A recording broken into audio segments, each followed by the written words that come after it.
All right, Joel Gausten here from joelgausten.com. The word legend is overused a lot in this world, but I can't think of a better word to use to describe my guest. Joining me from Gloucester, Massachusetts, Willie Loco Alexander. Willie, welcome. How are you? I'm good. How are you, Joel? Doing okay. I'm honored to have you here, man. Truly, it's yeah. It's Thank you. nice to talk to somebody. I tendency to be a hermit otherwise. And then I just gab my head off when this happens. It's like I don't even know what I'm going to say next, but you just stop blathering. Well, we'll find out together where it's going to go. And really, with your history, we could end up doing a 5 hour conversation, but Well, I'm going that's to the try to problem. not do that. We'll be a little shorter Yeah. than 5 hours, I'm sure. But first of all, I got to tell you how much fun I had at your 80th, well, Wow. Yeah. 81st technically birthday party last month at the Cut That there in was Gloucester. that was amazing. Man, what a night. Ah, it's like a lot of my favorite people doing my favorite songs. It's like incredible. Yeah, I mean that bill was intense. John from the Real Kids, the Yeah. Neighborhoods, of course, who were a past backing band of yours. My buddy Hugo Burnham from Gang of Four played Yeah. with Pushkin Bells and now. Burnham. So many great people. David Robinson from the Modern Lovers and the Cars. Yeah. I saw him play real drums for the first time in a long time. Yeah, And that yeah, was great. He was really powerful. he was great, and that venue is fantastic. I'm It was so happy, fantastic. Yeah. so I happy to see saw it. the whole thing grow because I've been recording downstairs at Bang a Song with Tony Goddess. Mm, And then he saw these guys moving in and he's like, worried, am I going to lose my spot here? And says, no, this is fine. We're keeping you here, you know? And he's yeah. part of the thing now. And it was great for me because I've lived up in New Hampshire for about 15 years. Uh, so I'm kind of New England centric these days. But Whereabouts in New Hampshire? I'm sorry? We're in New Hampshire. A place called Hillsborough. If you've never been, you're not missing much. A little bit of New Hampshire. I had an aunt and uncle that had a place up in Raymond, New Hampshire, Oh, and right, yeah. Chester, New Hampshire. I knew that area. And we used to go up to the White Mountains when I was a kid. Oh, cool. Yeah. And But Laconia. that trip down for your birthday show was the first time I'd ever been in Gloucester, and it's a wonderful, wonderful place. It is. I was lucky. I was lucky. I lived here when I was a boy. My dad was a minister and he got a gig here in 1950. So we were here from 50 to 55. And it was pretty incredible. And we came back and started living here in 97. So there's a long stretch in between. But I love being here. I couldn't be happier. Been here since 1979. Yeah, Wow. June of 79. Well, it's certainly rare for someone um, to end up where they started out as a Oh, kid. yeah. I What is feel it about Gloucester that makes it home? I just seemed to just loved being here while I was here. And it just kept, luring me back. I used to try and I never drove really, so I would always like con people into driving me up here, like getting loaded with them. Hey, let's go to Gloucester and blah blah blah. You know, whenever I could get up here, I would get up here. Hmm.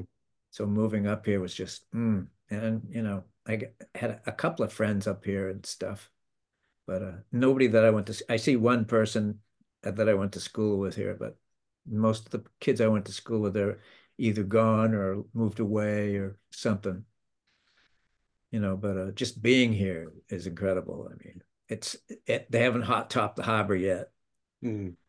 for the grand parking lot for all the wonderful new homes and things they're building here. But I won't talk about that. Gloucester is incredible. I mean, I loved being here. I hadn't seen the ocean, I guess, before. I finally saw the Pacific Ocean, but got the Atlantic right here, and it's great. I mean, It's getting scary, man. The tides are getting higher and higher and higher. I'm glad I'm on a hill. It's coming over it's coming over the street some places now. Hmm. The tides are getting higher. It's all global warming, global warming, global warming. Yeah. Yeah. It's serious shit. We don't know what's going to happen next. It's like spring and summer and winter all at once now. It was today up here. It felt like June for a little bit. Yeah. It's And it crazy. could snow tomorrow. Yeah. It's all you have to do is kind of look up at the sky to know what's going on. There's no Oh, yeah, real right. debate. Yeah. Look. You mentioned your father was a minister. Yeah. Baptist Um, minister. and your mother, from what I understand, was a pianist and violinist. She Yeah. performed some When I was a kid, she used to play in these civic symphonies, like local symphonies. She did Mhm, that in Medfield, Massachusetts. That's the first place I remember. That's next to Walpole. mhm, And she played in the civic symphony here in 1954. So, I used to go to those kind of shows. I used to hear that kind of music as well as the church music. I heard all that, you know, and the pop music, once it got a radio, it's like my ear was on that radio all the time. I grew up with the radio. I was into the radio, well, because I'm that old and stuff. I can remember when we didn't have TV, radio was the big deal. mm. And there was a lot of great stuff for kids on the radio. There's great shows and stuff. But yeah, radio it came a part of my life. And then to get on the radio, that was thrilling. Being in a car and a song comes on the radio and say, "That's me." It's like this is incredible. That happened a few times, when I'd be hitchhiking or something and they have BCN on and then they'd play one of my songs or something. Hey, that's me. It's like it's crazy. It just occurred to me, Willie, you were around before there was even rock and roll. Um, Yeah, so exactly. you you're someone I can ask this question to. I'll tell Uh, you, man. What I mean, was it like the Wizard of Oz when the world suddenly became in It, color? it What was was it? What was the impact like? well, the first rock and roll records I heard, I was still in Gloucester and somebody's talking about the National Radio Fan Club or this and that. And the first rock and roll record I heard was Ain't That a Shame by Fats Domino, Hmm. and then Tutti Frutti by Little Richard. And are you kidding me? Those like, wow. And then we moved to East Providence and they had these little radio stations that would go off the air at sunset. And they would be just as big as two phone booths, that have a ticker tape machine and a couple of turntables. And that was a radio station. I've seen some radio stations. BCN was like that. It was as big as this room for a while. And then they had their big place at the top of the Prue. And then they moved here and there. And, that's all. I loved radio because it was such an illusion. It's like not being on stage. It's like you didn't even have to wear clothes. I mean, and it was all kind of voices. It was all kind of magic. Just there's a lot of illusion. It's because you're imagining all this stuff. It's Right. not like TV when rock and roll became wallpaper on television. It was like, oh, that's it for rock and roll. It's like it's on 24 hours a day now. But I remember rock and roll, you saw a group on Ed Sullivan show or you saw American Bandstand. There was no in between, you know. Now they have stations that just play all of this, all of that, and it's. But I couldn't wait to get home from school when I was in high school and junior high school just to turn on the radio, get the Kyle Henry show or the Golden Greek or one of these guys, and it was incredible. I got my education. I mean, it was all that doo-wop and everything. It was just all my influences were there, and Jerry Lee and Little Richard and Fats Domino got me playing the piano, Mm. you know. So I was banging away we had a piano because my mom played. I was banging away on the piano while bandstand was on. I had no idea about keys or anything. I was just going for it. And I would sneak into the church and play out. They always had a dozen pianos in these churches, and we lived next to a church when we were in East Providence. So I'd sneak in there and play these little pianos, and then I hear somebody coming in, and I'd just run to another room or something. I never played the organ. I never really, that was too daunting for me. But if I mean, you just had to do it. You saw Jerry Lee Lewis and Little Richard. And this music was exciting. I mean, I've we go to Boise, Idaho sometimes and go to yard sales and used places, and I get these CDs of like hit records from like 1947 and 49 and stuff like that. And it's the stuff I heard when I was a kid. And I buy a couple of these and it's like, oh, this stuff is just horrible. But there'd be like two songs on there that I like, but the rest of it was just crap. It's like, thank God for rhythm and blues and jazz to come along, and just thank God for the black music that influenced everything and Right. gave us culture. I mean, other than that, it was like, oh, it was pretty bad. How much is that doggy in the window and crap like that? It was like the hit records of the day was like, I don't want her, you can have it, she's too fat for me and stuff like that. Are you kidding me? It's just this stuff was hit records, and then it was just crap. It Mhm. was the harmonies were just weak, and rhythmically it was just like, oh man. But when the rhythm and blues came in and jazz came in, I mean, I was listening to jazz and rhythm and blues almost at the same time because I was hearing it all for the first time. The jazz was I was hearing swing 20 years later, but then I got into hard bop and bebop and got into it all, and I wanted to play jazz drums. That was my first instrument was the drums. Mm, And I still play drums. I make the loops and stuff like that, and build from that. But cool. drums, love drums. Yeah, I'm a drummer myself, so we're in the same And boat. it's like all that's the rolls, the mama daddies and everything. That's how I play the piano. And you can play and you can play like that, and it's going to sound good. It's always going to sound good. Yeah, You know, absolutely. if the rhythm's there, you don't care what's on top of it. You really don't. If the beat grabs you, you don't. I have a problem writing lyrics these days. I mean, I've written a million songs. I can't even remember what I've written. But it's like, I've made a couple of new tracks recently, but lyrics, it's like I don't even want. I've got millions of notebooks with scribbles in them that I haven't used yet. I just don't even want to look at them. I don't know what it is. I've got a phobia, but I got to get over it. Mm, I think I'm probably getting back into it, but it's like, I don't know. But yeah, uh, rock and roll, man, when it was on the radio, it was so exciting in the 50s. And then in the 60s, it was exciting with the British invasion came. right. That was an exciting time. After that, the next big one was the rap thing at the late 70s and early 80s. And now it's so huge as part of the wallpaper, Right. Right. But when that first came out, it was like, oh, this is fucking great. This is amazing. I had, it's like I was just listening to these shows like Leco's Lemma. Do you know any of this stuff? I gave my whole collection of rap tapes to the University of Massachusetts. There Mm, was a guy looking for stuff, and they said, "Oh, we hear Willie's got a few tapes from this particular show." It was a guy named Magnus Johnstone, and he had a show called Leco's Lemma on WTBS and then WZBC, and he was playing hip hop, man, and it would have live guys in there from Roxbury doing stuff, and it was just amazing.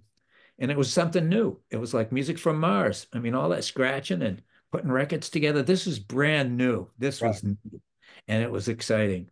Now it seems to be, I don't know, it's pretty settled, and I'm not as excited. I don't listen to the radios like I used to now. I mostly just play my records. Well, to my ears, there's not anything really new happening. There's no new revolution musically that's changing things the way rap did, the way Little Yeah. Richard did. It's kind of homogenized in a sense, like the rock has stayed the rock, the pop has stayed the pop. There's no alien force coming in anymore to Yeah. shake things up. Right. I mean, the music from around the world isn't from around the world anymore. It's all you can buy it next door practically. I mean, and that was kind of new in the last 20 years or so, but maybe 30 years ago. But it's not as exciting as like, when the rap stuff came in. Mm. There was nothing after that that really grabbed me. I don't know. And I've always listened to Afro-Cuban music. I started listening to that maybe around 1960. Mm. And that's how I got my name. I combined Joe Loco and Willie Bobo. You know those guys? Heard of them. I, Joe Loco was a Cuban piano player, and Willie Bobo was William Correa, who was a timbale player who mm. played with Cal Tjada, Tita Puente, played with a lot of people. It was amazing. So I combined those names and tell you that name has served me well.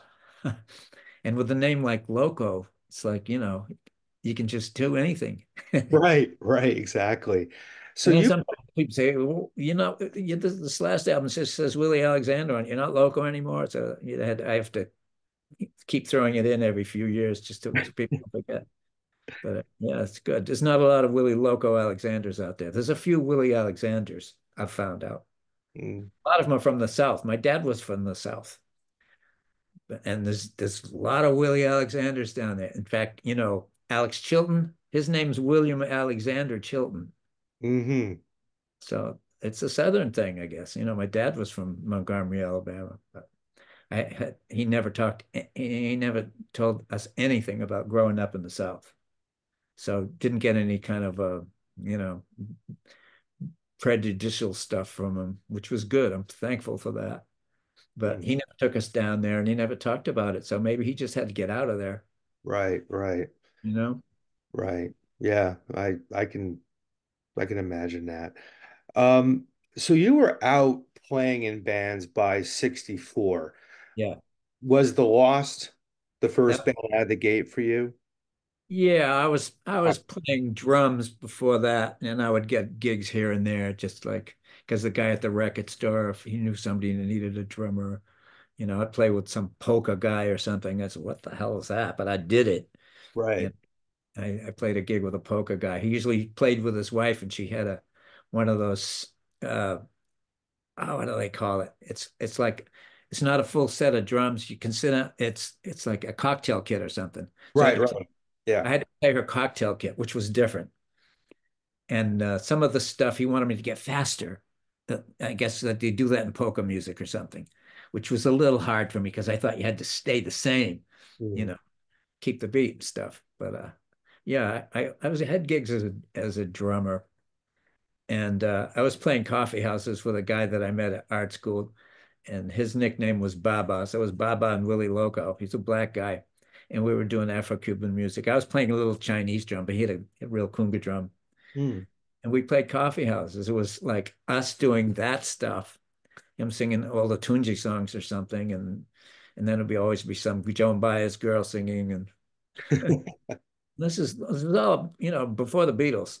Right, Once right. once the Beatles hit, everybody wanted to be in a rock and roll band. I mean, I loved rock and roll, but by the time 1960 rolled around, I got, it's like rock and roll was going down the tubes.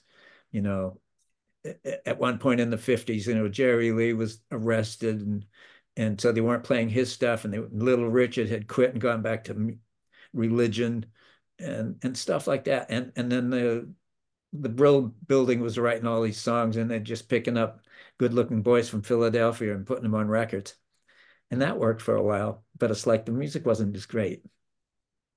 You know, the Fats Domino always was great. Little Richard was always great, no matter, and so was Jerry Lee. But that you don't see, I don't know who's exciting these days. It's like seems like the girls are more exciting than the guys these days, you know, I would because agree with that. Yeah. that seems like they're more interesting. Maybe the guys have just, you know, they've done it it's like there's no new, I don't know. I don't know what it is. I There's don't, no music that scares people anymore the way right. Oh, they rock wanted, did, you yeah, know? exactly. They were blaming juvenile delinquency and other race stuff. It's like, and that's what they were afraid of. The races coming together. And they did with the music. The music was integrated long before the world was forcefully integrated for the most part. Right. Yeah. Right. Absolutely. Thank God for the music, but Jesus Christ. Yeah, you couldn't beat it, man. And now they music schools. I mean, people go to school to learn about how to play rock and roll, I think. Because it's an old form now. Right. I Yeah. mean, we thought, oh, rock and roll, it's like, okay, we got three chords here, that's all we need. And then punk rock came along, two chords was fine. And now it's actually one chord's fine. Now it's no chords are fine. Right. Right. Exactly. Get away from the chords. Okay, fine. So maybe I'm getting away from the lyrics instead of the chords. I don't know. So when the Lost was out playing, and we should mention the Lost Yeah. was It's important to me. I really appreciate it when people come up to me and say I was a big Lost fan. You guys were great because we didn't always get the feedback, you know. And then when you hear about it later, and that's really good. well, that was your first band with Yeah, Walter Powers, correct? Walter was part of yeah, that. yeah. And I guess one big highlight of your time in the Lost was that band toured with the Beach Boys. Right, yeah. Because How we're in on the Capitol world did that Records. happen? Well, we're on Capitol. Hmm. That was why. And they had a little brochure that they were passing out in 1965. It said, "From the company that gave you the Kingston Trio." What else was it? The Beatles, and now the Lost. Blah, blah, blah, blah. It's like, holy crap, man. So we were on that label. I mean, Hmm. I guess they weren't worried about us making any money when they had the Beatles or something, but they didn't know what to do with us. Hmm. It was really frustrating. And it was before the days where the bands could go in and sort of produce themselves. They had to do it all. And I can remember just so many guys I would talk to in bands, and they all hated their first records because those were produced by somebody else, and they had to change this or change that. I mean, I had to end up doing that with the Boom Boom Band. Hmm. The big companies, they said, you can't use these words, change these words. And I said, oh, okay, okay, okay. And then it's like you can't use these words. And then, okay, Willie, you can use them on your solo records later, but it's like, I want them to use them now. It's not later, but it's crazy. I don't know if I answered any question just then, but it was Well, it was frustrating with Lost. They didn't like the way our drummer played. He was playing too loud for them. They wouldn't let me play maracas on the numbers I played maracas on because they couldn't handle it sonically what I was doing. Like they couldn't handle the drums. They hmm. never saw us live, so they had no friggin' idea, you know. And we had three guys that could sing lead.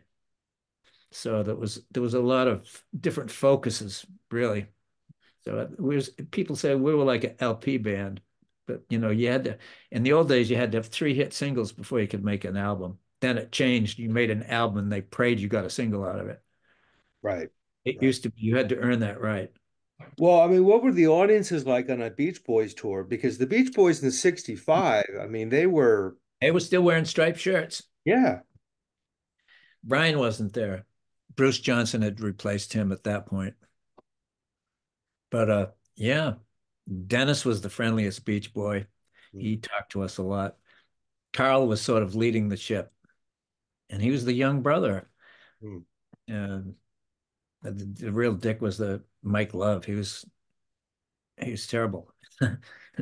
But I always liked the Beach Boys. Not all of their songs, but their harmonies and everything were pretty incredible. I thought this guy's a real American artist. Right.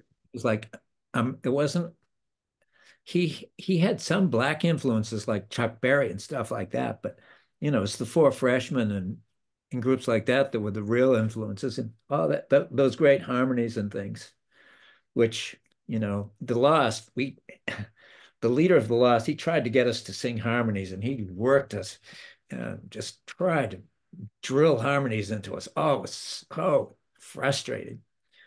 You know, we weren't harmony singers. We're all like lead singers. I mean, we could do it, but I like we played a lot of covers, but we played Ronette's covers, man. and stuff like that. Oh, And there you go. Yeah. love the Ronettes. Dude, one of my favorite bands or Oh, group. Oh yeah. I got COVID last January for my birthday when I was 80, actually, 2 Januaries. And I didn't even come upstairs and play any records. So once when I got finally out of the bedroom and I came upstairs and started playing music again, I put on the Ronettes' greatest hits and it was killing me. It was like, oh, Ronnie and that wall of sound and Hal Blaine, incredible. You can't beat it. You No, can't beat it. no. It's still magic. And even when the wall of sound practically pushes Veronica out the window on some of them, and they really do. They're going to overpower her here and there. But oh man, and it just the way her vibrato just seemed to be right on the beat, Yeah. and just all that drumming was incredible. I mean, and everybody that goes boom, boom, boom, boom, boom, and stuff like that. It's like, where'd you get that from? Got from Phil Spector, you know. There was that Bob Dylan book that came out recently about him talking about different music. He talks about the song Volare, Domenico Monduno. Yeah, yeah. All right, uh-oh, whoa, whoa. He got those whoa, whoa, whoas out of Volare and gave them to Veronica, and it became a whole nother trip. It's like, Right, whoa, right. that's great. I never thought of that.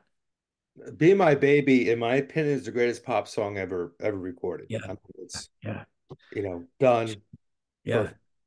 All of those, almost all of them are great. I mean, when I was trying to write my Phil Spector song, and I ended up with the song Kerouac, I thought I had a Phil Spector chord progression, but the words were not, they weren't like his words. You know, I wish I could write words like his, but you know, but So that was the music, man. That was it. yeah, and so you're on the road with the Beach Boys. This is 65. Yeah, Was it like six maybe when we toured with them. Screaming Girls the way it was with Beatlemania? Was it People Girl? weren't sure what to do with us. We didn't dress we didn't wear matching uniforms or anything like that. And that on the most of the Beach Boy tour, it was like we went on first, and then they had a comedy act called the Uncalled For Three, Hmm. and then the Beach Boys went on. It was very weird. So we'd come out and we start off with a Bo Diddley number and stuff like that, and they're going, "Who the hell are these guys?" And we look kind of scruffy compared to the Beach Boys. You know, it was a heck of a time. But we played mostly theaters and colleges, and it's not a lot of teen clubs and stuff like that. That's the Lost played a lot of teen clubs when they had them. They used to have because they didn't sell booze, couldn't sell booze to kids. So there were Right. places where that so being a alcoholic actually, I had to sneak Coke can with whiskey in it and stuff like that. And I'd be, oh, John Lennon likes whiskey and Coke, and oh, he liked Scotch and Coke, and it was PJ Proby, my other favorite singer, who liked the whiskey and Coke, and you know, it's an alcoholic. What the hell? So we got into a lot of trouble in those teen clubs because of drinking, and guys did other drugs too. So it was before all that became a selling point for it's like when Johnny Winters came along. It's, oh, this new guy, he's great. He's a junkie and he's blind. It's like, what? You know, this is, it's weird. And from the And Lost, Johnny Thunders and stuff like that. I remember I was talking to a guy, you may know him, Richard Lloyd, used to play guitar on Yeah. television Yeah. in the My friend 90s. Matthew played with him for a while. Matthew McKean. Yes. You know Yeah, Matthew, who that is? Yeah. yeah, he played with Matthew Sweet. Richard also played in a band called the Health and Happiness Show back in the 90s. And he was talking to the leader of that band once about, the Health and Happiness Show was a regional thing, kind of in New York, New Jersey, but they didn't have a really big crowd beyond that. And Richard said, you should have called the band Death and Destruction. But then again, where we are in our lives, we want health and happiness. We don't want death and destruction. So it was kind of that push and pull. You reach a certain age, if you make it, we were talking about this before we started the interview. You don't want to party after a certain point in life. You want to, live the rest of it somewhat together, and you've been sober now, what, about 40, Mm, 30 I years? guess since I was 45 years old, around I don't know I think it was around 1985, Mm, 84, 85. congratulations. Yeah, but I had had 20 years of doing it as much as I could. But, like I say, half the time I was a blackout guy. So it's like I did what? And it's like, oh my God, you know. So I can't remember everything. So when I do interviews, it's like, and I see all these pictures. They go, oh yeah, it's like there's a picture of me with Dee Dee Ramone because we did a couple of shows with them, and we're having some kind of a intense talk. I have no idea. I'm sure he doesn't remember a thing either. He's one of these guys. It's like read these books and he says, "Oh, I was so fucked up, man. I don't remember a thing. Here's what happened." Yeah. You know, and then this Cheetah Chrome's book, and he lists every single drug he ever took. Every drink is in that book. How they did that, I don't know. It's like you got to be making the shit up. Yeah. It's like you get somebody else to write your bio. Or, I mean, Mm, I got tons of, but it's all most of it's illegible. I don't even want to look at those books. Like, oh my God. yeah.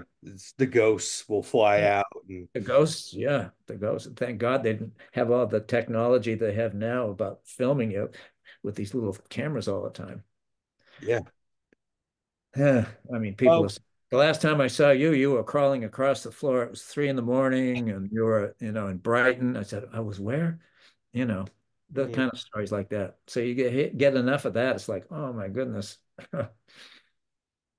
well, I'm But sure you at remember least I wasn't a guy that got in fights. what's that? I didn't get in fights, which is a good. A lot of guys get in fights or get beat up. I was lucky. God watches out for kids and drunks or something. Right, right. Really, I mean, there's a place called the Club in Cambridge, and fights were breaking out all the time, just like at the Rat. Those things happening all the time. I was unscathed somehow. I just walked between the drops when it was pouring out or something. Right, right. Well, good. Good Okay. Or thing you're else I still just here. can't remember. I I right before my big Boom Boom tour, I was drinking at some place in Central Square and I got really drunk and I don't remember how I got home, but the girl I was living with and found me outside of the place in the snow. It's like, and I could hardly walk and my back hurt. I guess, I fell down or was kicked or something. But so right before the big tour, Charlie McKenzie was our manager. He got me his doctor and they got me some horse pills or something, Mm, elephant tranquilizer so I could get on the road again. But it was rough. It's like, and I was always hurting myself or busting up a hand in a sling or trying to kick a door down. I did all this crazy shit when I was drinking. I would just explode. I don't know if it was because I couldn't handle everything that was happening or it was just because of crazy drunk, mm. you know. But Yeah. Well, I've I known, lived through it. yeah, thank God, Yeah. not everybody has, unfortunately. Like I said to you earlier, I'm kind of at the age myself where I'm seeing like people I grew up with who, didn't behave or clean up, they're starting to go Yeah. upstairs now. Yeah. It's Well, a I see guys looking pretty rough now. I'm a miracle. yeah. I'm lucky. I'm lucky I met the woman that I'm with now and I stopped drinking shortly after, we met. And it was because of her, basically. And it's like what did I how did I rationalize it? Say, oh, there was no new avenues left to explore with with the booze or whatever. I mean, it's like I had been doing it for so long and so forth. And it was like, oh, I don't really miss that. I do. I still, I still dig weed. Now I can't believe this stuff is legal. I can't even go into those places. It's like being an alcoholic and going into a huge Blanchard's. And Right, right. and now there's like 18 million forms of how you can take it. You can drink it, you can this and that, and it's like unbelievable. I can't even go into those places. I still would rather buy it illegally. I like the gummies and stuff like that, but it's like all that stuff they're selling now. I can see how kids can think it's candy and whoop it down. You know, it was a lot safer when it was illegal, I think. I Well, we don't. can say that since this is going to be a video posted online, Willie is joking. He does nothing illegal now in 2024. Let me just make that clear. That's right. Everything's legal now. Smoking pot since God. It was just hanging out with the jazz musicians that played at the 47 Club down by the Charles River. I had my first joint, Mm. you know. Thank you, fellas. And it was an eye opener. And then it was like, smoking it with the guys in the Lost. It was like, oh, you're just rhyming everything, and it was just it was like it's sort of like a tool. I thought of as if that was a way of rationalizing it, I suppose. See, I never thought of alcohol as a tool. I just thought that was just the only way to go. Right, right. But Well, I know you and Walter Powers from The Lost went on to a band called the Grass Menagerie, yeah, which is interesting because that band also featured Doug Yule, who that's what will I tell meant, you Doc. your history a bit later. Yeah, So it was you, Walter, yeah. I and was the drummer in that band, and you were the drummer. and Um, that band was like we had so many personnel changes, and it was like, oh, we got to rehearse these songs one of another person. We had so many lead guitars come and go, and hmm, Walter and I were the only steady ones there, it seemed. And there was a girl singer, Lynn Sheffield. We actually went down to Vanguard Studios and did some demos at one point, but you know, our management couldn't find the right deal for us. They're always looking out for the better deal. Musicians will take the first deal that comes along. right, right, That's what happened with a lot of bands. They're waiting for the better deal, and boom, their time's up. right. Yeah, You know, yeah. but most I've seen that most happen.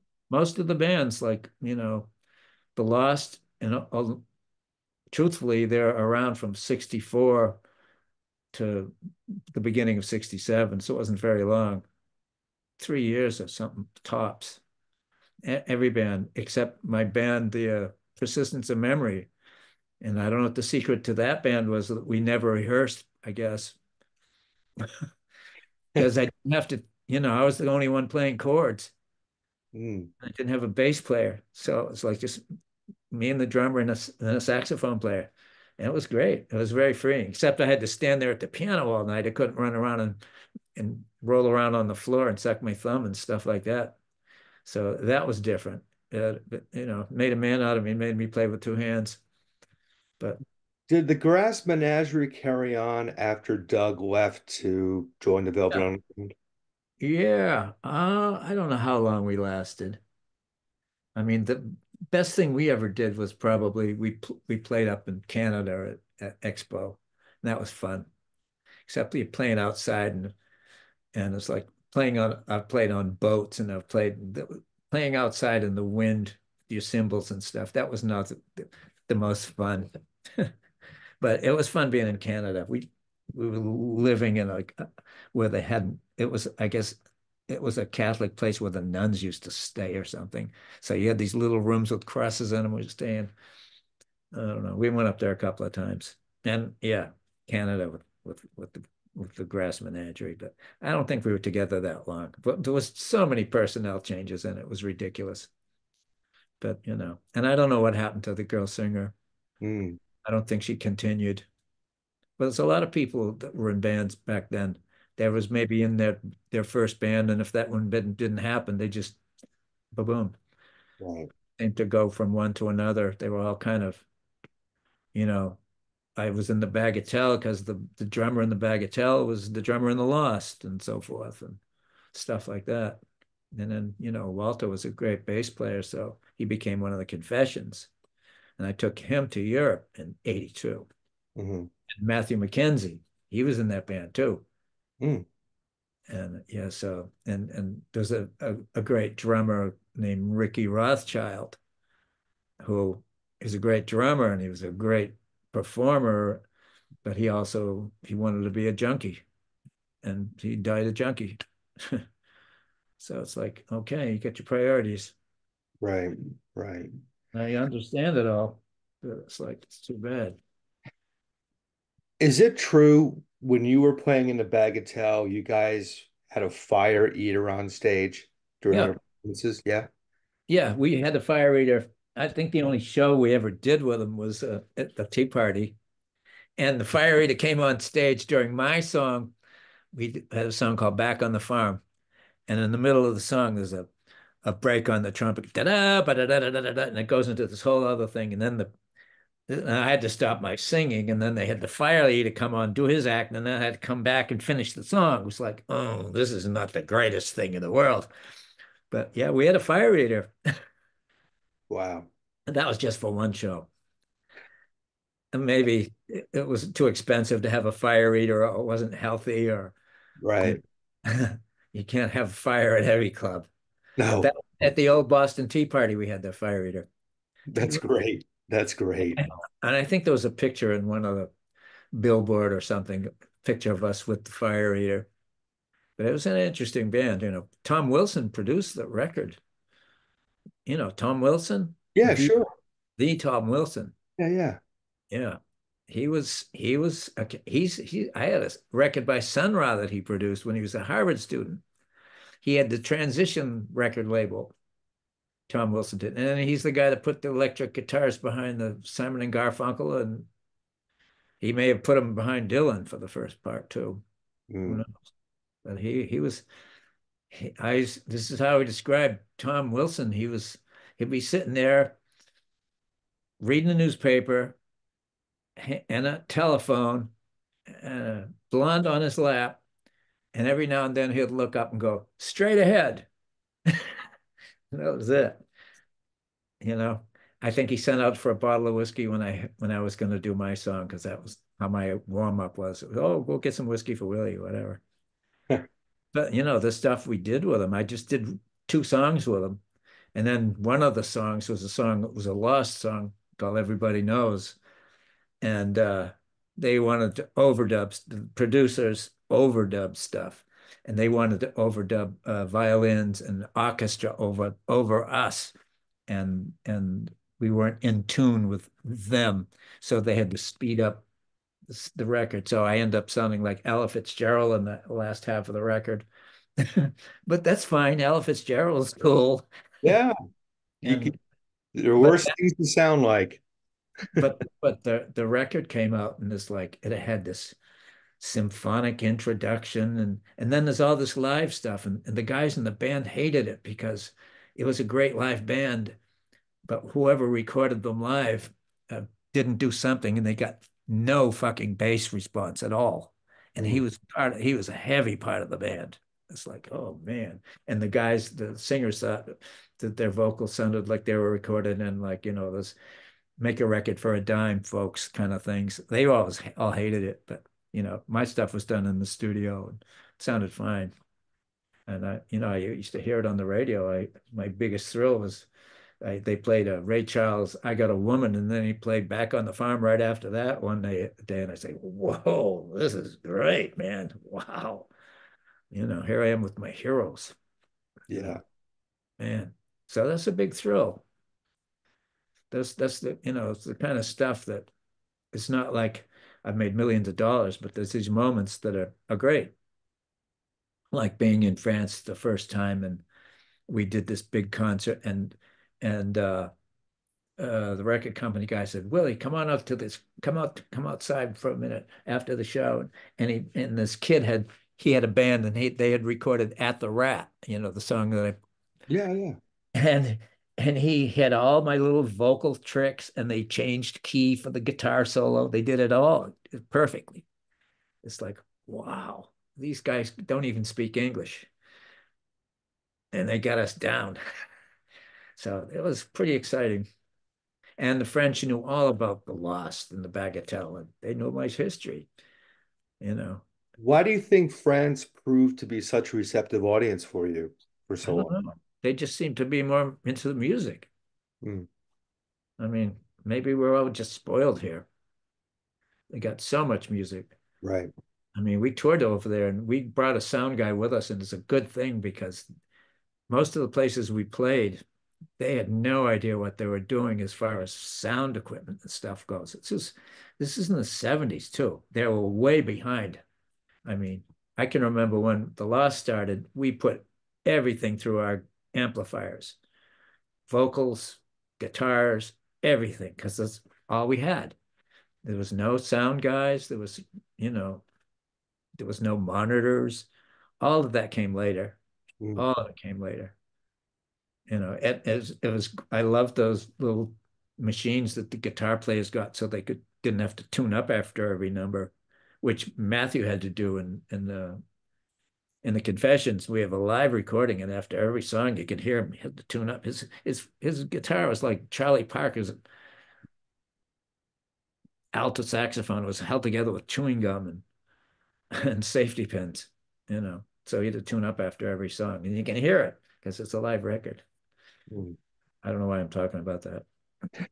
Well, But let's talk. the progress, there's a lot of progress made, for bands, Yeah, tuning machines and sound guys. And of course, like as the years went off, you could see all the sound guys when you walk into a club. They're all wearing headphones and everything, and half the people are deaf now. right, right, All of them, pretty much. I'm lucky I can still hear mostly out of this ear instead of this ear. right. But either from playing drums or just from I blame it on guitar players, and because I would be stuck behind my piano. I couldn't move around all the time. And if the amplifiers were close to me, it was like, oh, because those guys were hilarious too. It's like, we go for the sound check, and the sound guy says, you can't play like that. You can't play that loud. Okay, fine, fine, fine, fine, fine. And then as soon as I get on stage, it was like, just turn all the knobs up to 10 and start. Who cares what anybody said during sound check? You know, you know how it is. Oh yeah. Guitar players. Yes. I had to get away from it for a while. I had to just play with I just played, with piano and saxophone, and it was easier on my ears. I mean, we played plenty loud, and people were saying, "Whoa, you guys make a lot of noise. And you don't even have a guitar." So it can happen. It's just a matter of volume or something. But Right. no, guitars, man. Yeah,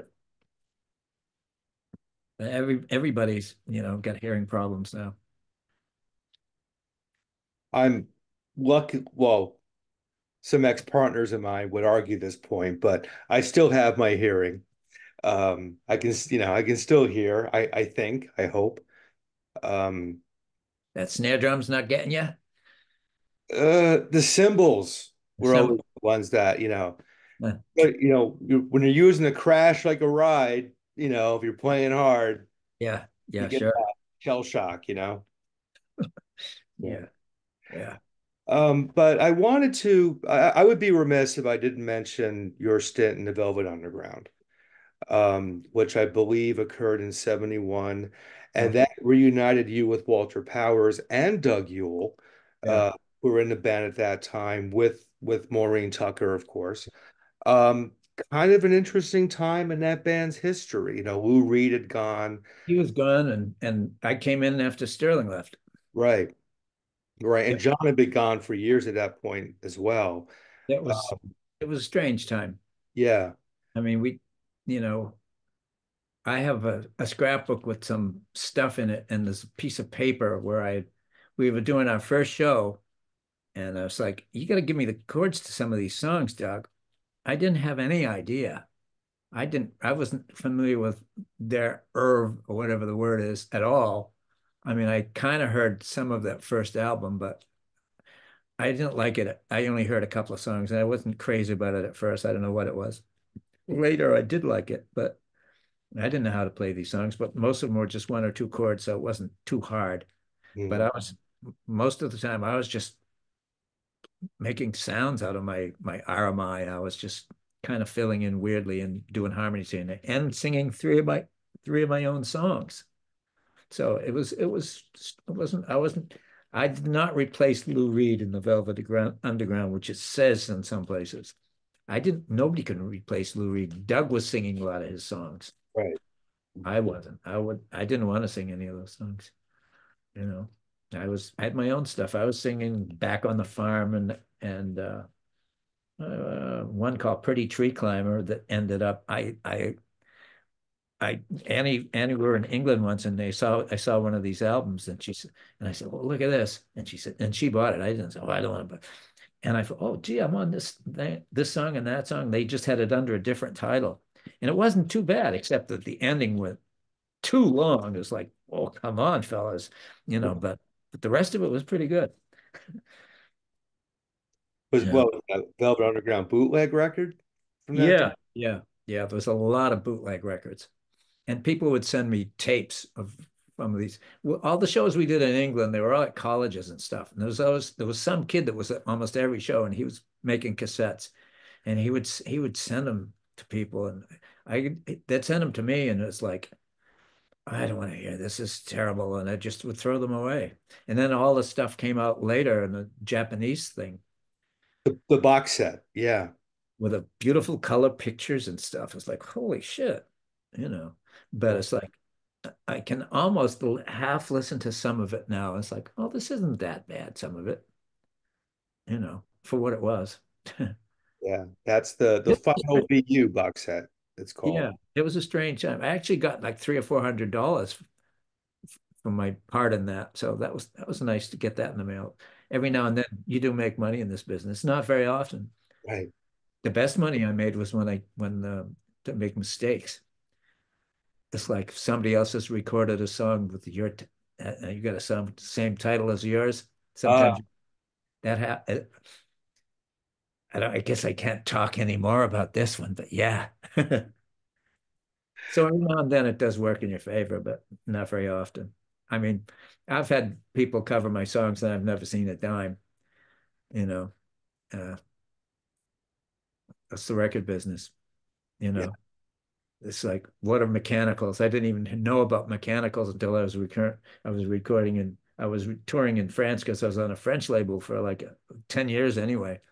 And we were touring with a band called Dramarama. Oh, And sure. Yeah. and they were putting out one of their records and these guys are talking about getting mechanicals and talking to their lawyers. I'm going, what are they talking about? I never got any mechanicals out of it.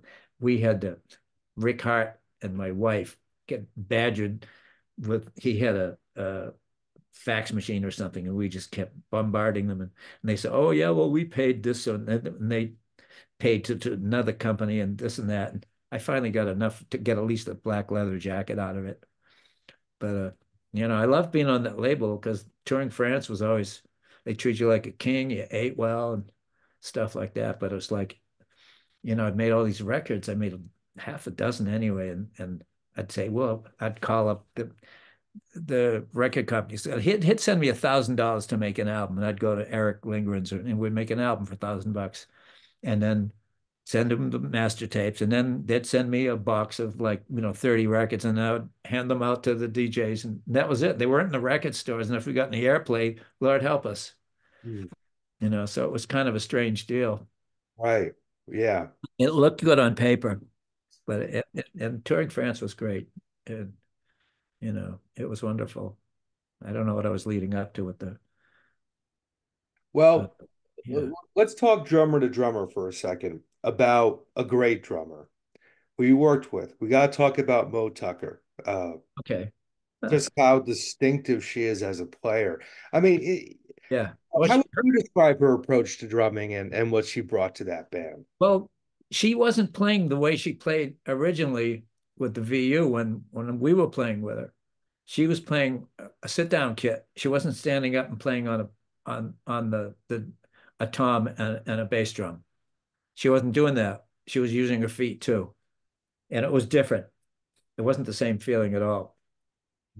But the stuff that she did the old way, I thought that was pretty cool. Yeah. Oh, yeah. Yeah. And she was a real character. I mean, she was a nice person, And partially through that tour, the English tour, at one point, her brother came over with her child.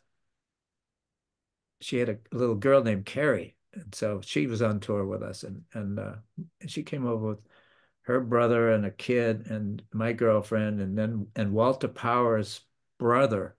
They came and visited or something, and I think Doug's wife or girlfriend, she came over at the same time. So there was a we were together as a band, and then the families came over, and it kind of factioned out, you know. But Doug and Walter and I, we were always jamming and stuff when before he was in the Velvet Underground, you know. But she loved Bo Diddley. She was a very simple person. She loved basic rock and roll, and keeping the beat was real important. Yeah, That's all she did, and that's all you needed to do. exactly. People don't realize that. It's like a drummer or a piano player. It's not all the notes you play, it's the spaces you leave too. Yes, yes, Nobody realizes that, especially when you're young. You gotta play every note you can fucking play. It's like, oh, I just learned how to play this lick. Oh boy, I gotta play this on every song now. You know, you learn to just play the songs. right. And that's what most people don't get. Most they build up chops, and so they got all these chops, and they don't know what to do with them. She probably didn't have any chops. She had endurance, and Right. that's more important in rock and roll. Yes, I yes, know many rock and roll musicians. You take apart the band and put these guys alone, and they can't play their way of a paper bag or play with anyone else. They can only play with these three other guys, and it makes sense. And that's the weird thing about it. yeah, yeah, absolutely, absolutely. It's like, and you don't understand why some of these bands that are so perfect, they'll kick a guy out and it's never going to be the same. It's like, for instance, no, I don't. I love the Real Kids. Why they kicked Billy Borgelli out, it's beyond me. It's like these guys, they were the greatest. And they had Howie Ferguson on drums. He was amazing. Howie Ferguson and Jeff Wilkinson were my favorite drummers of all the bands around Boston. They were amazing. Those two guys. I mean, I've played with some great drummers, but those are the ones that I really loved. Yeah, yeah. Did you know Jeff Wilkinson, the Nervous Eaters drummer? He was Sure. a, yeah, I was a rhythm asshole before. They were rhythm assholes before they were called the Nervous Eaters. Right. That was somebody's mom said, well, you guys are nervous eaters, because she saw them trying to eat one day at rehearsal or something. And that's a pretty good name too. Now you were playing in the Rhythm Assholes, right? Yeah. Post the Yeah. you. Yeah. That was like they met me at I had a solo gig at Sandy's in maybe 73 or something like that. They came and saw me because they knew my name from The Lost. So, because that was just around that was just barely 10 years before, you know. Things happened pretty fast after a while. I mean, Yeah. there were times when I wasn't in a band, but most of the time I was in a band. Maybe it lasted only 3 weeks. And I was in a couple of bands where I was a drummer. But Did yeah, you were you drumming when you were a part of Radio Hearts, or were you singing and doing keys? I was keyboard. And Gary Cook was the drummer, and he also could play keys, so we could trade off too. He was another great drummer. He's like one of the drummers I've lost. Jeff Wilkinson, he was the Mass Ave drummer. He was a Rhythm A. He's gone. And Ricky Rothschild, I went to toured with in France. He's gone. It's like, Jesus, that's the way it is. I don't Just to know. put a period on the Velvet Underground discussion, because you were there and you're talking to me face to face, as it were. Um, Instead of going through the music books to get the answer, I want to ask you directly.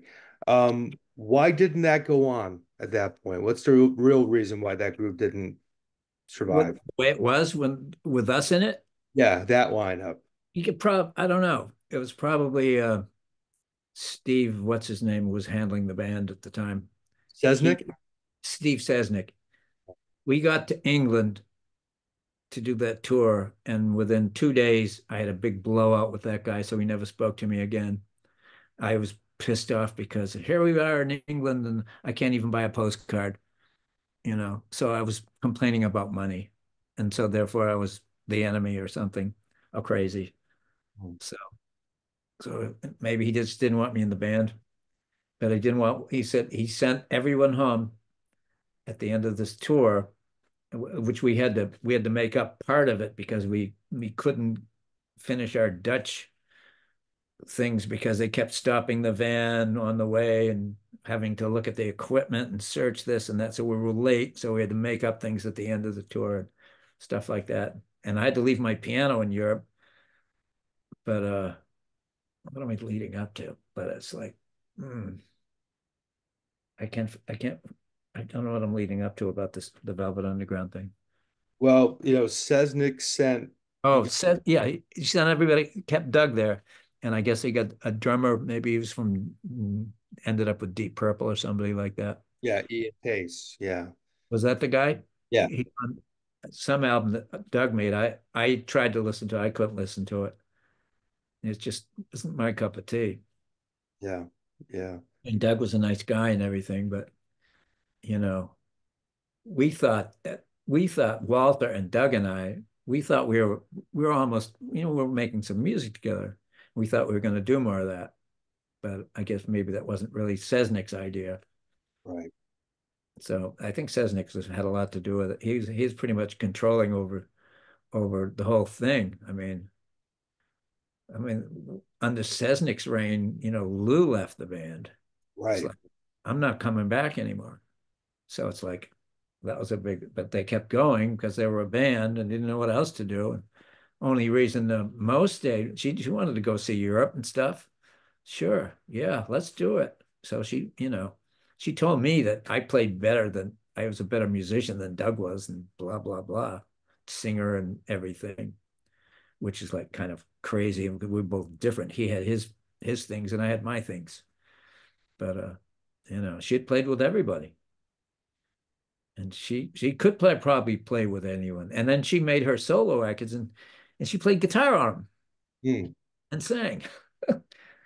So we just kind of abandoned the drums, except for when they, reunited. And then she went back to the old stand-up way. Right. She she wasn't playing them like a sit-down. I used to have she one of my treats on that tour was like she sang that song of When You Close the Door, the night will last forever, whatever it's called. It's a cute little song. And so I would play drums when she stood up to sing that. I'd play drums behind it. It was like well, it was just a simple beat. It wasn't even a rock and roll song. But I could play the drums and so and Doug could play the drums too. And his brother actually ended up playing a lot of the loaded stuff. Billy Yeah. met him. But I didn't do that. That we did a like a Ohio and here and there and no, was that with the boom booms?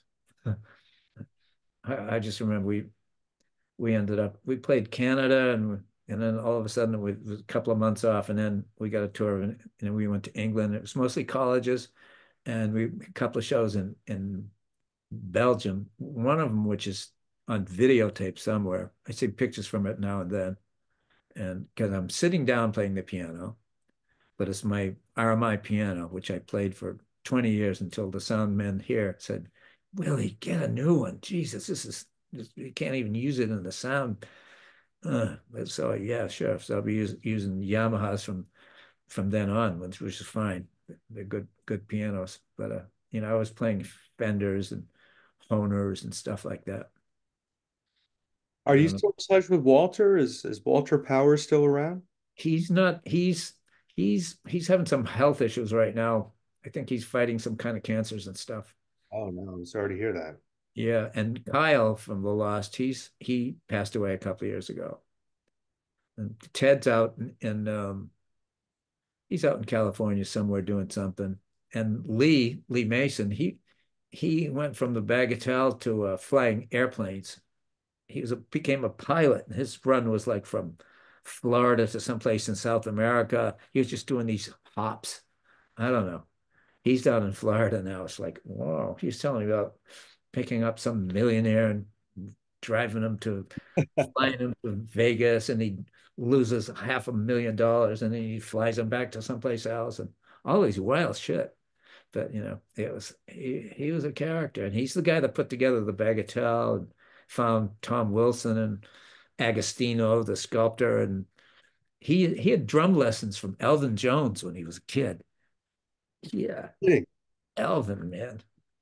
Alvin. You've seen I saw Alvin. I've seen Max Roach, Alvin, Art Blakey.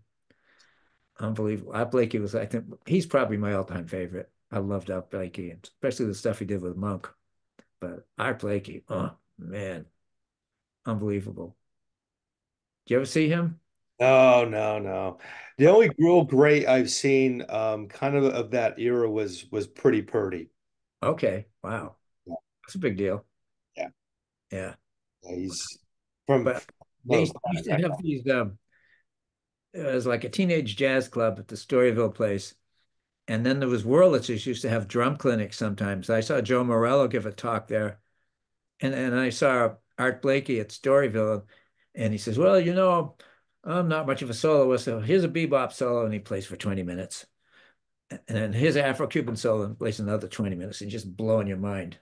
I mean, Art Blakey, man, he's like from Pittsburgh and he wanted to be a piano player. But wait a minute, Art. Pittsburgh, Errol Garner's from here, and Mary Lou Williams, and all these great piano players. You're not like them. You got to play the drums.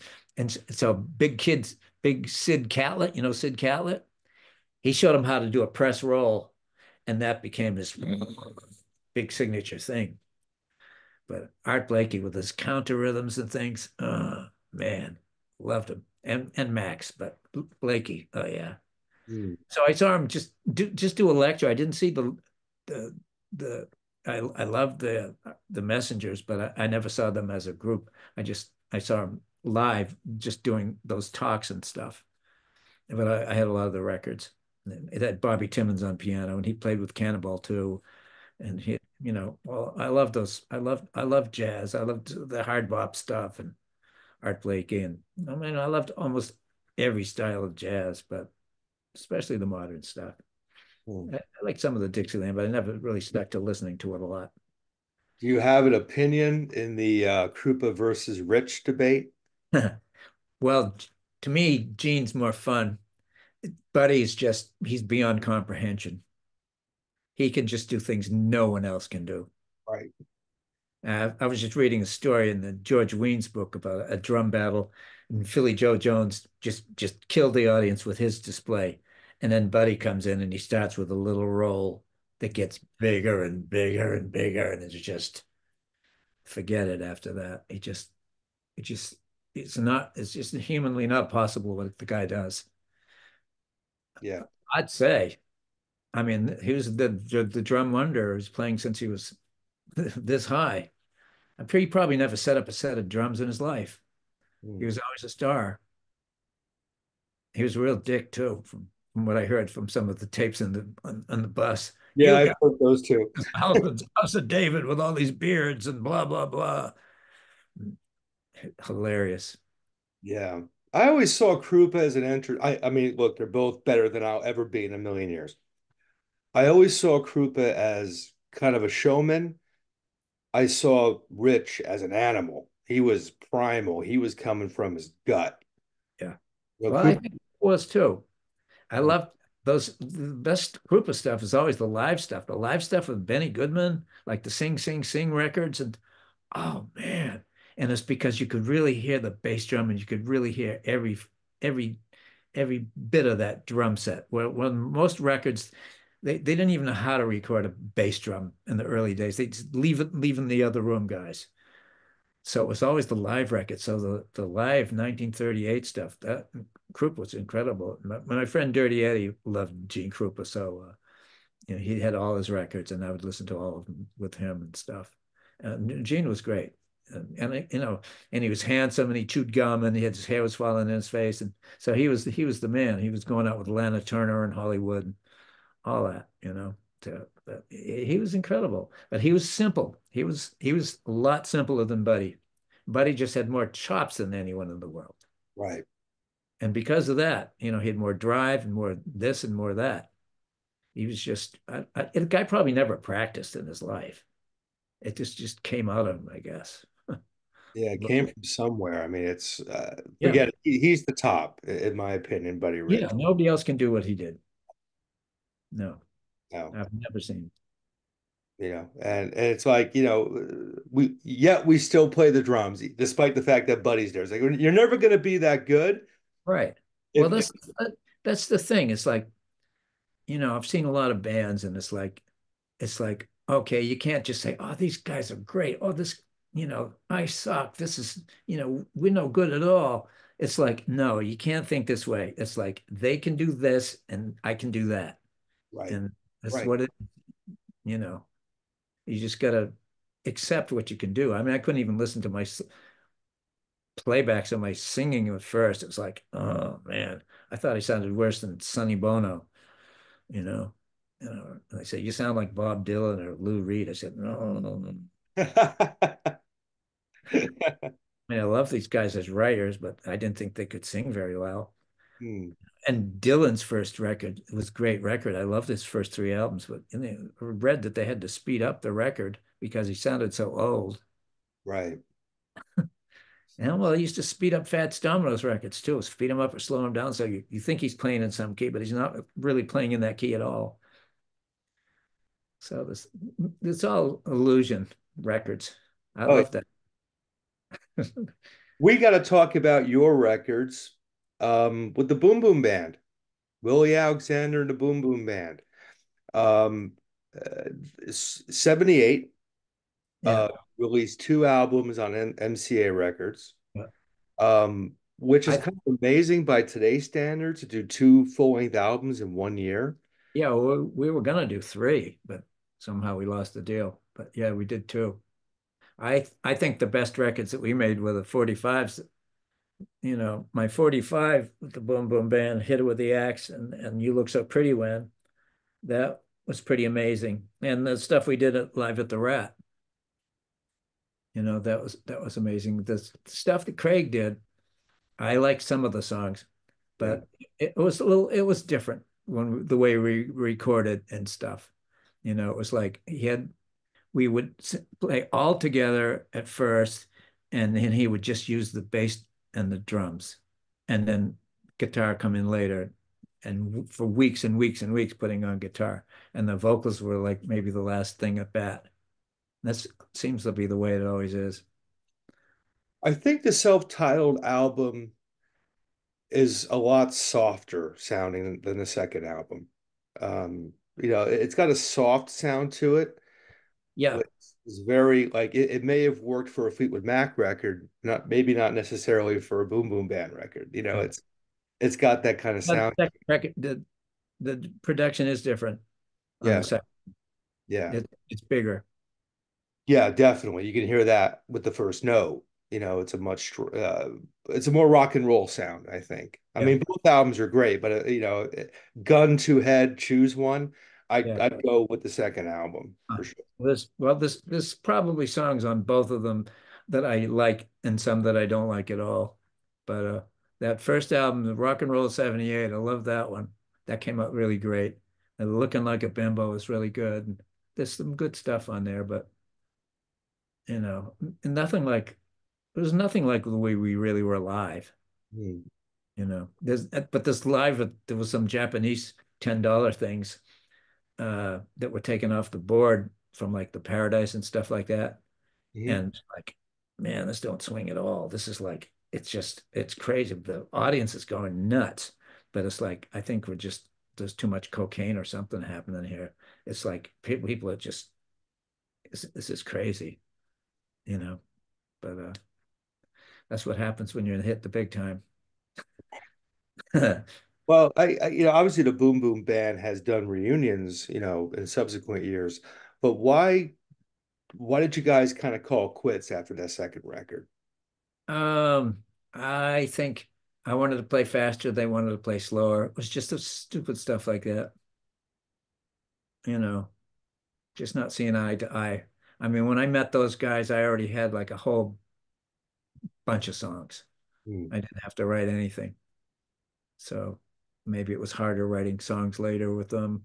But we'd rearranged the stuff that I had, but it's like I had some weeks in my life where I was writing a lot of songs and I had them. So when I finally got the Boom Boom band together, I had a bunch of material. And so we really basically we had all those songs. But on the second album, I made some. They wanted to do my song "Dirty Eddie" as a reggae song, Mm. take the chords and make it a reggae song, and they changed it. And so I said, I'm not singing the Dirty Eddie lyrics over this track at all. And so I got some marijuana and some whiskey and went out to this little shack behind the studio and wrote a new song just because I didn't want to sing. My best song was one of all the songs that people really liked. Seems like with the songs that the record company was too nervous about releasing, like Dirty Eddie or Pop Tune or Hit It With the Axe, or anything that was slightly off color. They Right. had me change things like I have a song, Gourmet Baby, and the lyrics are I want to eat you, but you give me the hives. They had me change it to I want to kiss you. And then there was Rhythm A Baby, which was Rhythm Asshole Baby. I couldn't sing that. So it's like, I had to change all this stuff. It really, really upset me. But what could I do? You know, not do the record at all. I had to go along with it because what could else I really had to, I guess. But I wasn't going to sing Dirty Eddie over a reggae beat.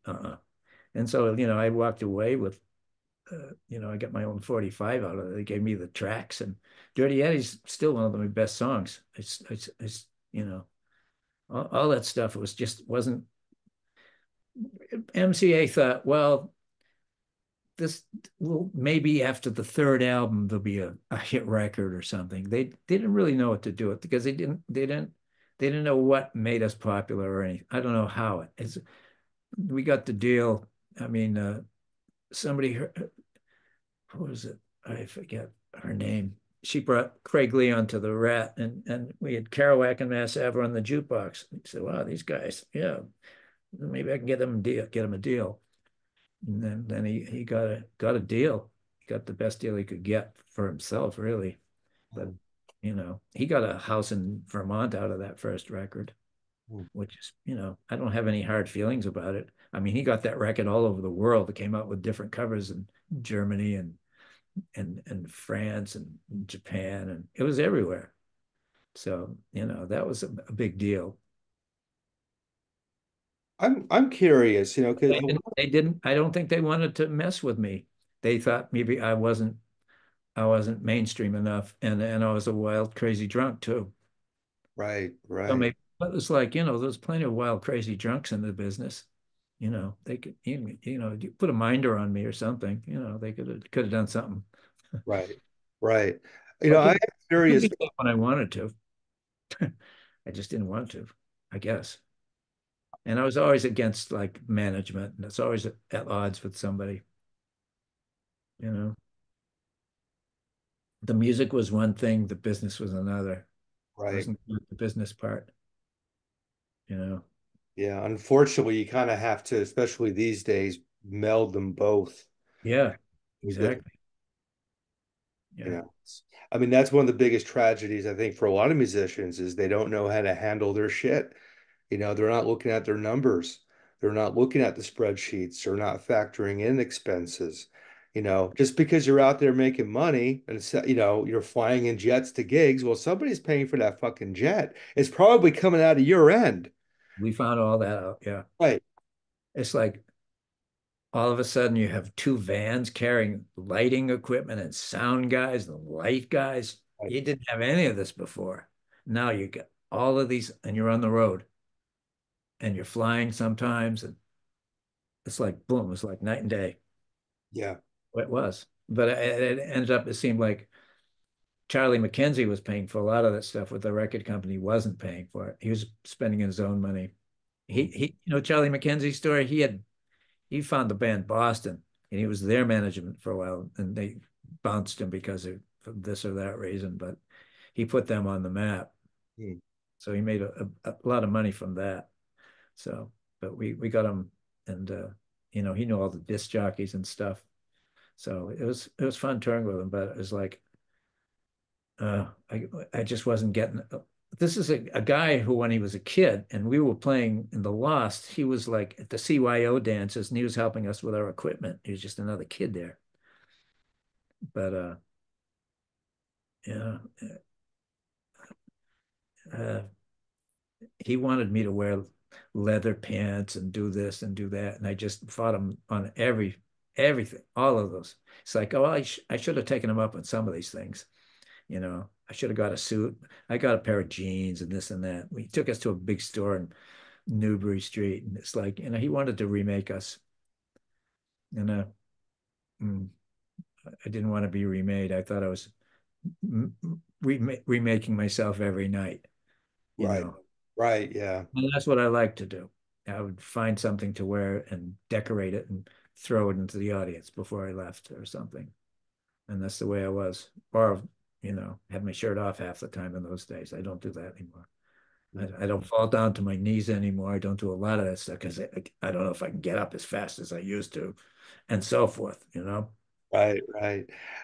I am curious about something. A lot of a lot of people, especially up here, refer to you as the godfather of Boston punk, or the punk band, the Boom Boom Band. Um, what are your feelings on being associated with punk? Because you were around before rock and roll, for God's sake. So, They you were, know, look, they didn't know. They were calling everybody punk for a while. It was just like they were calling the lost folk rock for a while. And then garage rock. We were never played in any freaking garages, you know. It was all this terminology was just not real. mm, You know. Basically, the Lost got together at a college, which a lot of bands used to do because they had places to play and and an audience right there, and so forth. But I don't know what I'm leading up to about the Lost. well, It was it was my first band, and it was really exciting getting up there in front of people and playing rock and roll. And that kick still happens yeah, when you can see people reacting and stuff. It's still good. it's so obvious watching you perform how much you still love it. Well, it's like before and after is hard. On stage is the easy part. Mm. That's the way it is. Right. I understand that. I understand that completely. 100%. I mean, I'm a mess those days before I play and stuff, but that's the way it is. But Let yeah, me let me ask you a question about that. I've interviewed quite a few musicians at this point who, cleaned up, got sober, and then kept creating their art. And I know a lot of people in my personal life, a lot of writers too, especially, who aren't there yet. Like they're kind of in the mindset that they need whatever their crutch is to do their art. Um, because you did clean up in the 80s. Um, did you have any kind of struggle kind of reconnecting with your art, or did you find your art was instantly better because you moved away from those things? I kept doing it. Right. It seems like I wrote a lot of my best stuff after the age of 50. And it's like, what? I wasn't thinking about being 50 when I started out. I thought I started out old. I thought a lot of rock and roll guys were teenagers, but that was just what I thought. But I mean, I was like 20 or 21 years old when I first started. But no, the age thing is just, I don't know. I just kept switching instruments and switching bands. But like I say, the things that lasted longest were like the Persistence of Memory Orchestra. Well, we made two albums anyway, and Mm, I've since moving to Gloucester, I've probably made about 4 or 5 albums, but I only maybe pressed 100 or 200 of them. So they're not even people don't even know about them. I don't know what I'm going to do. Somehow I'd love to see them on vinyl and stuff. mm.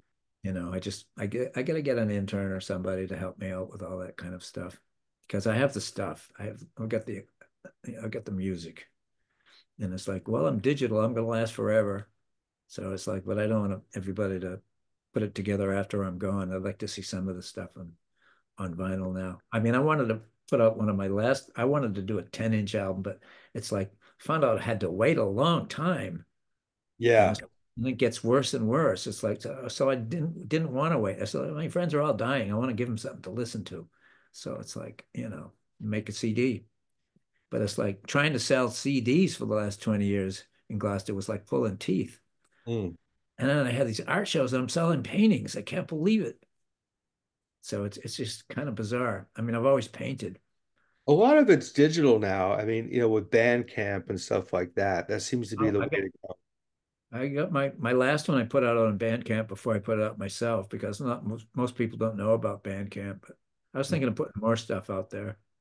But It's definitely growing. I mean, I get, through my website and now the YouTube channel, I get about 30 to 50 digital promos a week. Bands will send me their digital promo or send me a link to Bandcamp or something. Very rarely do I get a CD, and even more rarely do I get a vinyl show up in yeah, the mail. And wow. when I do, I'm like, why? Why did you, put yourself through the expense of mailing it when you could just send me the files? So it's a different world now with how Yeah, music is distributed for sure. yeah, yeah. I mean, I used to know what to do when I made a record. I mean, you got them and you went to the radio stations and there was a whole thing you did. Now it's like I don't even think the radio stations play CDs anymore. Mm, I don't know what they do. yeah, I haven't visited a radio station in quite a while now. I mean, I used to visit the MIT stations all the time, mm. you know. It is a different world, Willie. I mean, I used to intern at a radio station 30 years ago, more than 30 years ago when I was a kid. And that whole world is gone. That culture is gone. Of Yeah, calling up the DJ and yeah. I Well, miss it. I miss it, man. I miss all that that's stuff. what I came up with all that. Right. And it was a big deal going to those stations and just having college radio was miraculous because I mean I used to take my 45 Kerouac Mass Ave to the big stations and I brought it to BCN and Ken Shelton or somebody played it. And he said, well, I think you should go back to the drawing board with this one and blah, blah, blah. This isn't for my audience wants to hear Elton John and blah, blah, blah. Max Ann did play both sides. Mm. She was cool. But yeah, it's like maybe my stuff wasn't mainstream enough. I don't know. What's mainstream? What's mainstream now wouldn't have been mainstream 10 years ago or 20 years ago or Right. even more. Right. So it's like, don't know what it is. It's just the luck of the draw, or like getting all the ducks lined up in a row. You got to have a lot of ducks lined up. Yes. Got to have a lot of people doing the right things in the right places. You don't Yeah. have all that going, you're gonna miss a lot. Yeah. I wish I had an answer, man. I'm in the thick of it myself, and I'm thinking, how do I promote my next record? And it's tough, That's stuff why like this is bigger now, these sort of things, like, but why make another record if nobody's going to play it right. and you're not going to sell any? It's like, stuff like that, which Yeah. never seemed to bother me before. I would just keep doing it and there would be somebody that would put it out. Now I've been, just putting them out myself. And, I'm not the best record company in the world, but, I like making the music still fun. Right. Going into the studio now and making records is it's almost like I'm putting puzzles together. I have no idea what I'm going to come out with most of the time now. Whereas in the old days, you might have had a verse and a chorus and a song together pretty much.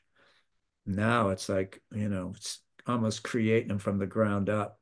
That's Mm. the way it is lately for me anyway. It's like I haven't gone in with a real song for them. If I do, I have something on one page and think this is going to be the one, and it's like, oh, this isn't happening.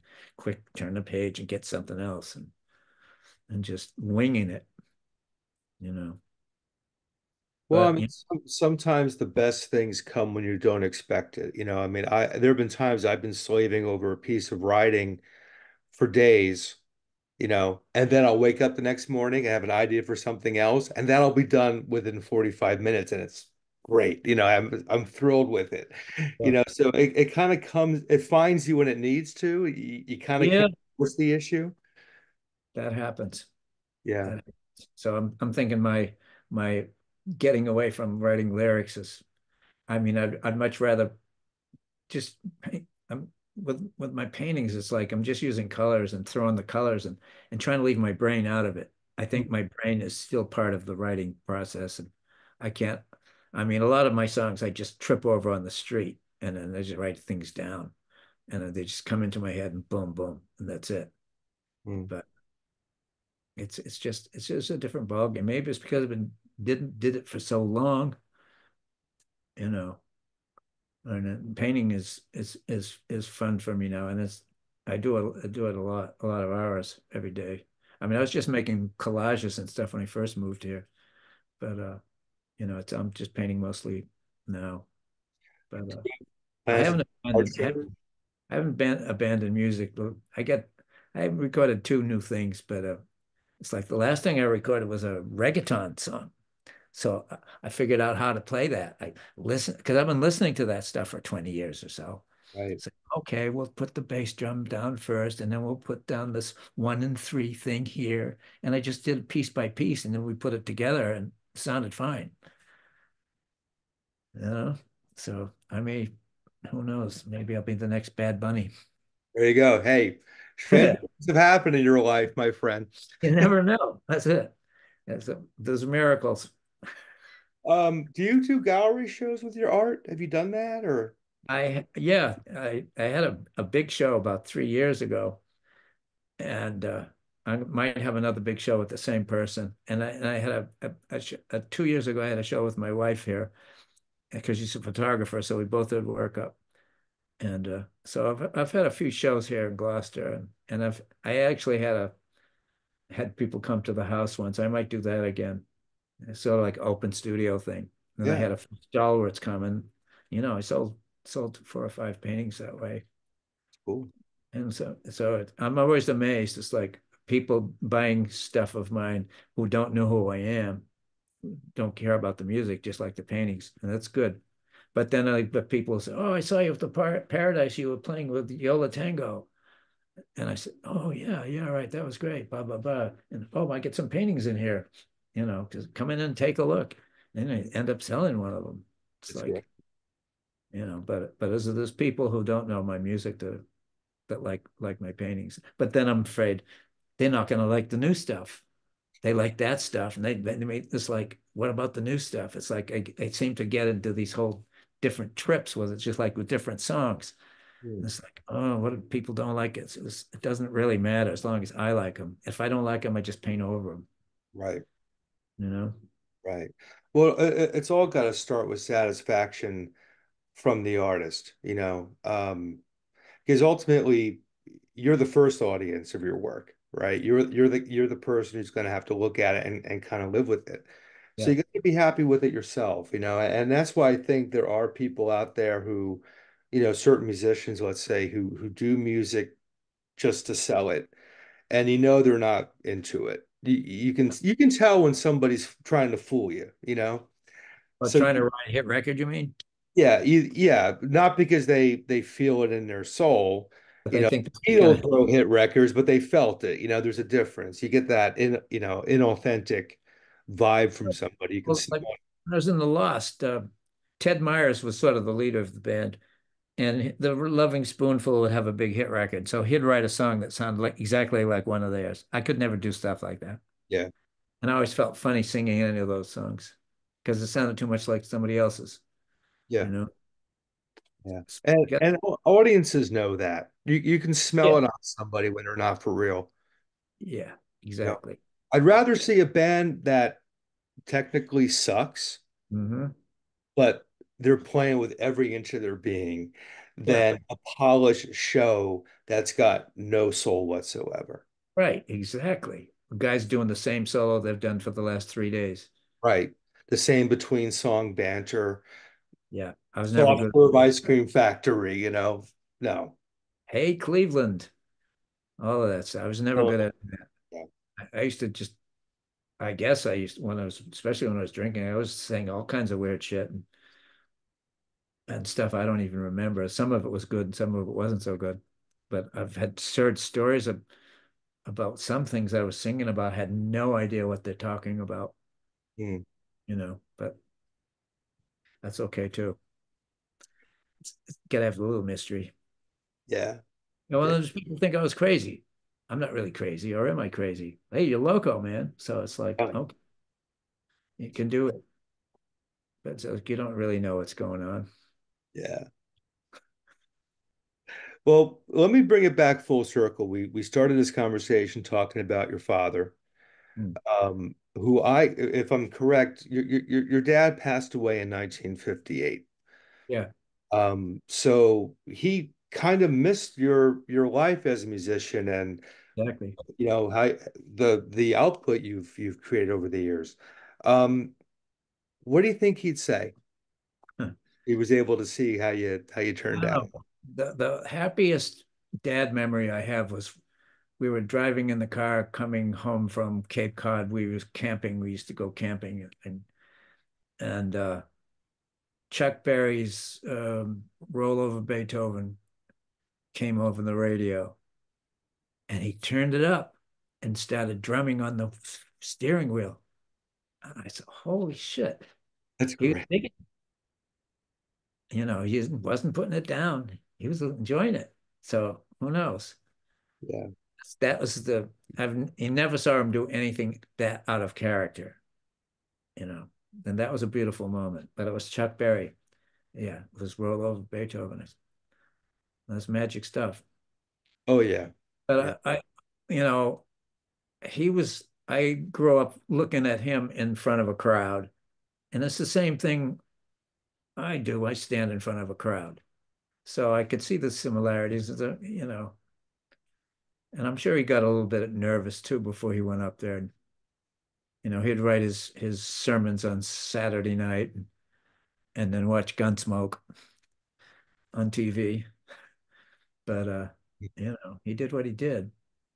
But I got all my music from my mom, any kind of musical talent, because he wore a hearing aid, and I don't think he could turn it off and he wouldn't hear anything. So I don't think he was as big into music as my mom was Mm. because of his hearing. But he liked that Chuck Berry song when it came on, and he turned it up and started drumming. It's like, holy shit. I mean, but he never talked about music that he heard down in the South, and that I'm sure he heard some great music down there. Mm. But I guess growing up in the South and his family was tough or something, or I don't know where he met my mom. Maybe he met her in Philadelphia. I don't know, but there was before he had us kids. I see pictures of them with like dogs and just had a whole nother life. And before he was even a minister, it's like, holy shit. I mean, I just knew him as a minister Mm. for my life anyway, but that was like, 15 years worth of life. And then he died. But Is faith still a part of your life? faith, well, I kind of stopped going to church for a lot of years. And I, I go to the UU church now. I've started doing that maybe after we moved here. I tried to go to the Baptist church. They had a different Baptist church. I tried to go to that, and I saw some of the people that I knew from a kid when I was a kid.